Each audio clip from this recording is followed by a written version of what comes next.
All right, so good to be here. I think it's really interesting. Obviously, we are a bit in an sort of an impossibility situation here because contemporary history would be defined as history after 1945. But I'm an economist and anthropologist by training, not a historian. But what I remember from what I know about history is that anything that is closer than 20 years is a bit hard to put in perspective. We'll nevertheless give it a shot.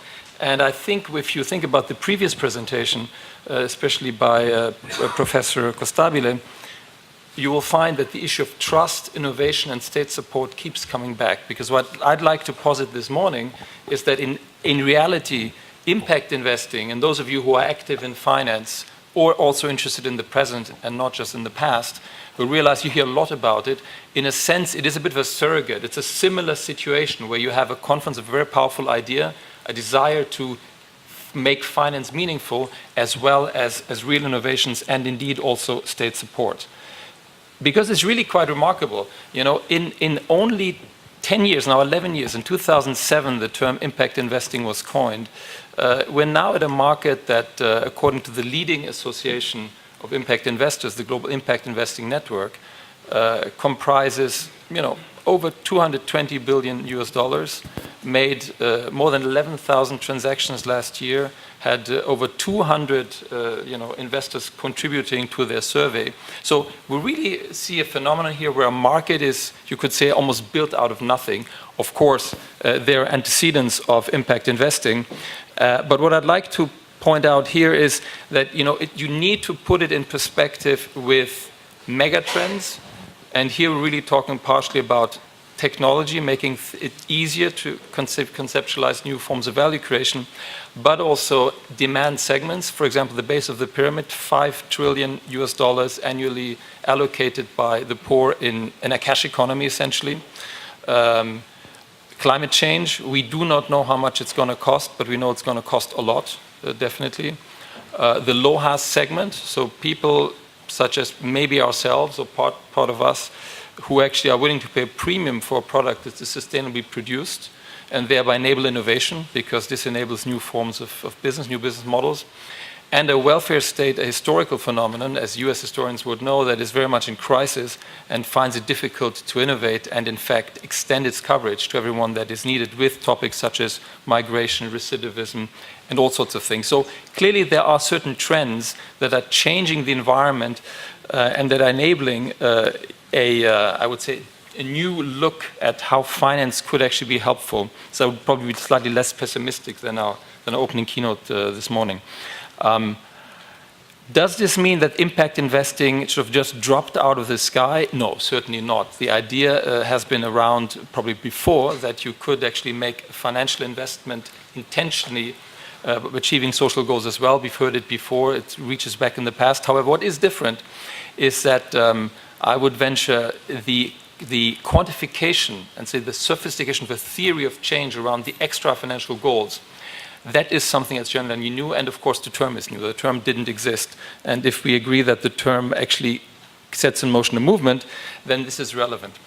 This is a picture from a very beautiful location not far from here in Bellagio, where actually the concept was coined in 2007. At a conference, basically for people from the world of finance, including myself, asking ourselves, there's been so much discussion how we can make finance more relevant to society. What needs to be done to take a decisive step forward to achieve a step change? Because discussions around mission-related investment, sustainable investing, and so on were there before. The question was, can one up the ante and be more directly targeted to achieving specific social and environmental outcomes? The framework that you will see, I'll be brutally simplistic here for reasons of time, in the paper, if you want to read the 20 pages, therefore actually links these two aspects. On the one hand, we have to look at impact investing as an idea, as an institutional phenomenon, as a symbolic phenomenon, as well as a material phenomenon that is grounded in megatrends, because actually actual money is being invested for financial return. Why is that particularly attractive now? Because you could argue that, funnily enough, the rise of impact investing very much coincides with the financial crisis and its aftermath. Well, clearly, also because we live in a low interest rate environment, so the opportunity cost of doing something differently is lower. And the concept of risk has been called into question. It's no longer obvious how you can actually invest. And at the same time, the social needs, environmental needs have become more to the forefront. So we live in a fertile time, really, to look into new ways to address these issues with the power of finance. Institutionalization has been very important in the impact investing movement. This is a report that actually precedes the creation of the term, funded by the Shell Foundation, authored by a firm that Michael Porter has created, FSG. Interestingly enough, at that time, it was all focused on what foundations could do. Philanthropic actors, how could they use investment tools in order to better achieve social change? The next stop on that journey was really that one would make it broader. Following these Rockefeller conferences, Monitor, a consulting firm, was commissioned by the Rockefeller Foundation, and they now started to look at this as an industry, as really a new form of rethinking the financial industry. Then a bit later, and I hope that Harold James will certainly aware and will appreciate that, the UK actually did a decisive step forward, because the then Prime Minister David Cameron, in 2013, when the UK had the presidency of the G8, thought it would be a good idea, thinking about the future competitiveness of London as a financial marketplace, to integrate this dimension, in fact, to convene a meeting on, of policymakers of G8, at the time Russia was part of it, policymakers, and then subsequently set in motion national task forces and advisory boards. There was one in Italy as well. And at this point, it was all about knowledge sharing, knowledge building, and harmonization. This has certainly given a big boost. I will spare you the antecedents of the movement because we don't have time. But I think the fundamental challenge that US historians will have is we do not have the historical distance right now to look at impact investing. We don't really know where it's going to land. We do know that the underlying demand for a novel way of approaching finance is huge. I think this is something that we can see from all the speakers. There's a quest on there.